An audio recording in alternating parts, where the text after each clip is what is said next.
What's up, guys? So today we're going to be talking about Claymore. Now Claymore has been on break for a long time, but I got a request from a viewer to do a Claymore video slash discussion. Hold on. Okay, thank you. Um, so here's how it goes. Basically, the idea is that Claymore is going to blow up. That's what I think. Um, you know, the build up from the initial chapter, the very first chapter, was kind of slow in my opinion, but it was always an intriguing manga. From the very first chapter, I was very intrigued by this because you had these weird drawings, these characters look kind of weird. It was just the way that the author drew humans.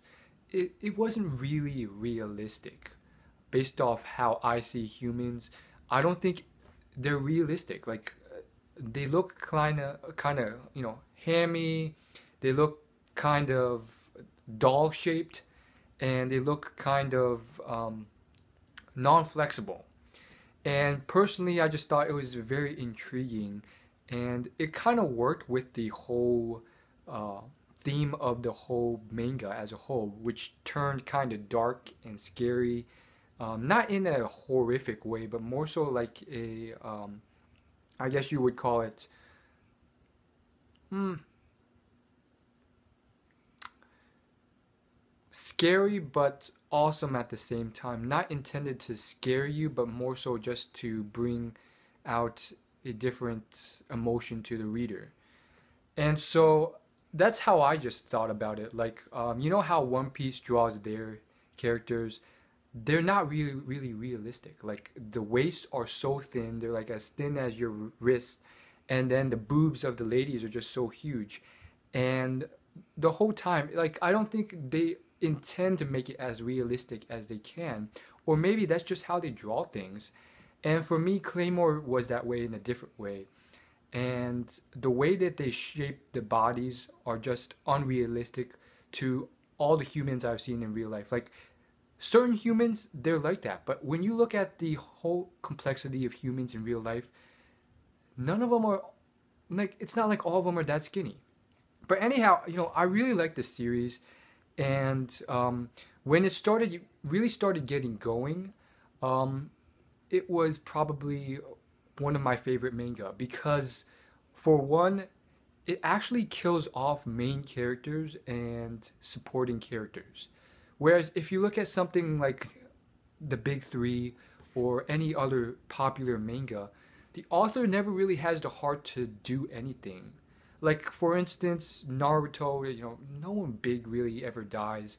If they do, the author just like revives them instantly, or he's not dead for long, or honestly, he like the closest that ever occurred, and this is a bit of a spoiler, but what for Naruto is when Kakashi almost died. There was like this cliffhanger in the chapter before, but then in the very next chapter, he survives. So even with stuff like Toriko, it's like if he loses his arm, he regrows it. Like the author doesn't even have the heart to rid him of his arm. So Claymore and Attack on Titan are probably the two manga where they actually have some balls, and they can actually like not only kill characters, but like if someone loses an arm, such as I think it was Captain Irwin in Attack on Titan, they keep their arms off, and big characters actually die. And I would say, Claymore even more than Attack on Titan. I mean, Attack on Titan, I mean, there's deaths, but big deaths, I don't know about that. I mean, there are some supporting characters who die.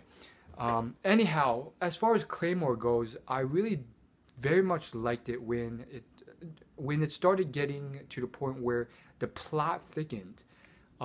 If you compare Claymore next to Fairy Tail, everyone like they just love Fairy Tail. For me, I don't really like it that much. And when you compare them side by side, there's such a world of difference. Fairy Tail's plot is always very simplistic, very predictable. I've pretty much predicted everything, and the whole thing is very much geared towards, in my opinion, like middle schoolers or maybe early high schoolers. And the whole idea is just so simplistic. And I just don't understand why people would be interested in it. And yes, I've read until the latest chapter, even up until now. I don't do reviews on it anymore, but it just boggles my mind. And occasionally, I will still see people my age or older who love fairy tale to the point where they'll buy fairy tale merchandise or cosplay as fairy tale characters.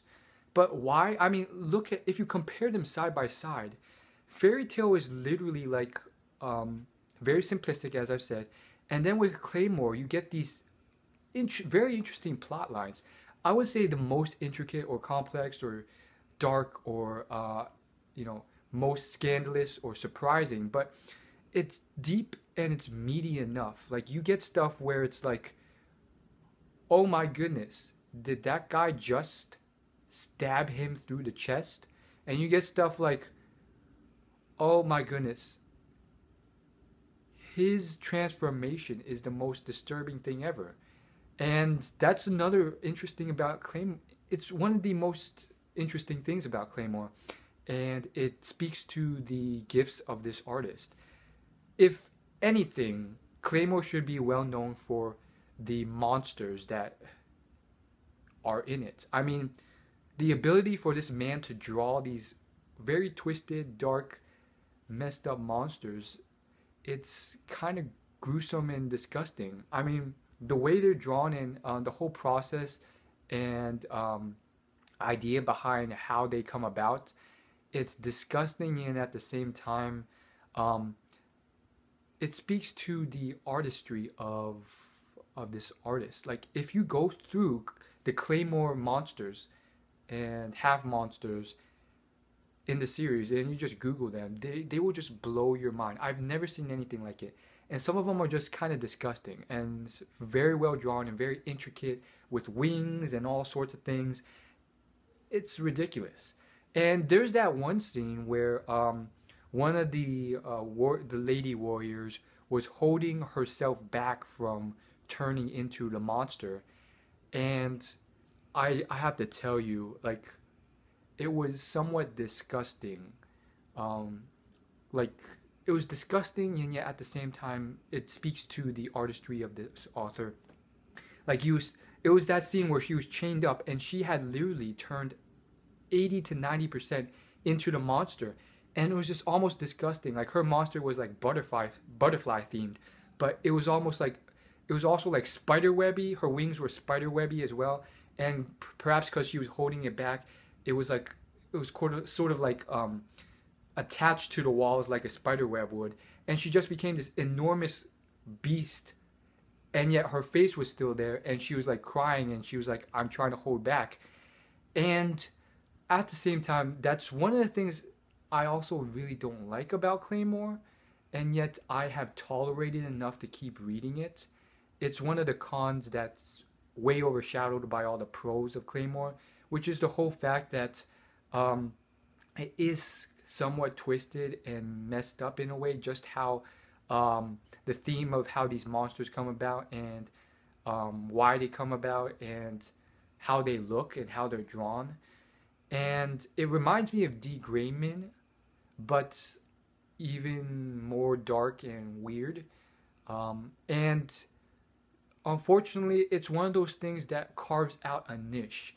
This is not something that I can introduce to just anyone. Like, if I were to go onto a college campus and try and introduce this to people who go out to bars or are members of sororities and party a lot, or are on the intramural sports team, or play soccer a lot, or they're just your typical average American, this would not work. Like, this is a very niche audience, and it would really take someone who I'm very good friends with, who's part of that, mainstream market to really get into this. I would equate it to guys who have real gamer addictions, who just because they have really deep bonds with their girlfriends, or they knew their girlfriends way before they got into gaming or manga or anime, they were able to convince or draw in their girlfriend or boyfriend into this. It's the same type of thing. And so again, I really don't.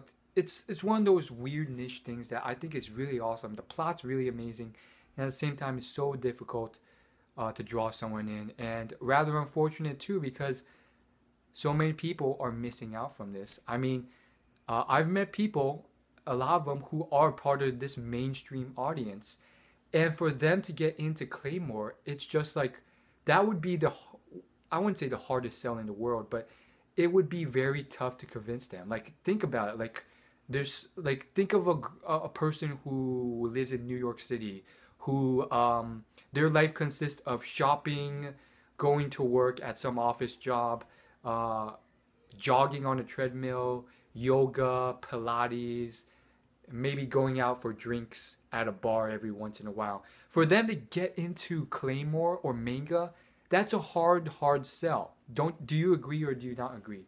And yet, some parts of this, I really do think, it reminds me of Game of Thrones. And I think some of the disconnect comes from the fact that all the source of all this manga comes from the complete opposite side of the entire world. So it kind of equates to Game of Thrones in certain ways. So I do think there's some potential for itself.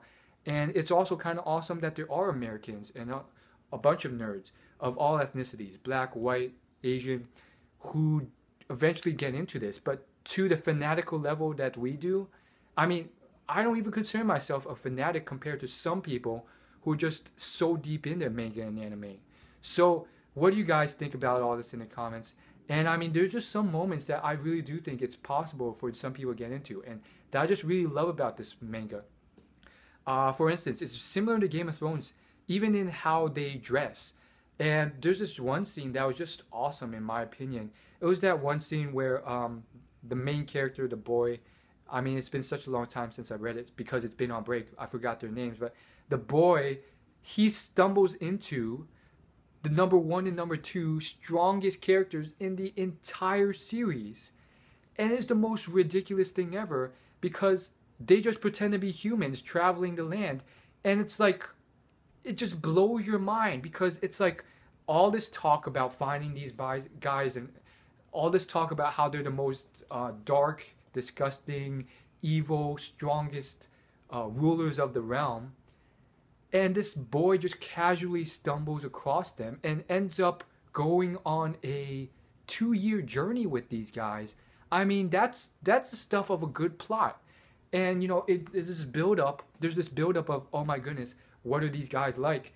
And then you finally meet them, and they're pretending to be humans, and they're like the chillest people ever, and they're just traveling the land. And then later on, this is a bit of a spoiler, but later on, you find out that they're not even true allies. The male, he pretty much receded his throne to the female, realizing how much stronger she was than him. And I mean, the whole thing is just so interesting. And then like the whole time he was training this human boy to take out this monster because he wanted to reclaim the throne, and he was just allying him and being a servant. And at the time, for those 2 years, it seemed like they were almost like wife and husband traveling the lands. So it was this weird process, and at the same time, I really do feel like the author was making it up as he went, which was interesting in and of itself. And then finally, I mean, just this whole thing, I mean, this whole idea behind how they progress into these powerful forms, and how different humans have different talent levels, and just exploring this whole idea and economy and this world where this person has this skill and she's excels in her speed, and this person is just all around very, very strong and has an exceptional amount of talent. And then at the same time, this person has exceptional talent and ends up becoming the strongest in the entire series, ruling the entire realm. And then just the level of strength of some of these characters, and then later on in the series you realize that, okay, this person ruled this realm, and when you first meet them, you just like shocked at their strength, and then now they're just like minor characters in comparison to other people and their strength. And so it's just very, very interesting. I really hope the series will return because this whole idea of this conspiracy and these dragons and the release of a dragon and the whole fact that this whole island and charade has been a part of just another experiment because of a more pressing issue, which happened to be some bigger enemy of possibly stronger magnitude on a different island. And this whole island, which happens to be this enormous thing, ends up only being an experimental thing to develop weapons to combat a greater foe on a far off place for some type of war. So that is something I really do think it's of the caliber of some TV series that Americans play, like the Lost TV series. And it's a bit of a shame that like most of America doesn't get to experience this. So let me know what you think. Honestly, I haven't watched Lost or 24 or anything like that. So if anyone has, let me know in the comments if it does compare to Claymore. I mean, I know there's a bit of opinion and subjectivity to it, but let me know. Like, does this compare to the caliber of Lost? And as always, like and subscribe, and I will see you in my next video. Again, I apologize for the lack of consistency in this video. I've been putting in an exceptional amount of work on my other channel, and I literally have hundreds of hours of footage on my main channel. You can find the link in the About section on this channel. And that channel, which is titled Will You Laugh, I'm literally trying to release a video at least twice a week, but ideally every single day. And I mean, I have so much footage ready for that channel. And that one's more geared towards success, me vlogging, a bunch of random topics, pop culture. So check that out. And unfortunately, time's limited. So thanks for watching. I'll see you later.